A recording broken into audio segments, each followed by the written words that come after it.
Hi, my name is Jackson. I'm with Roller Ramp, and today we're going to be talking about the difference between our standard approach plate and our load-bearing approach plate. Both these plates are used to transition from the ramp to the landing area. Note that the bottom of all ramps are the same as they are standard approach plate. The upper aluminum standard approach plate is the lighter option, and it's good for valley buyers. A good use for this is a curve step as shown here, or for going over obstacles in a short distance. The load-bearing approach plate has a strong zinc-coated steel construction. It allows for a smoother transition to the landing area. It has rubber grip strip to hold the ramp in place as shown here.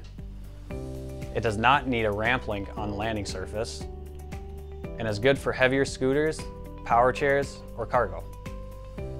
To summarize, standard approach plates are a great value for simple use cases.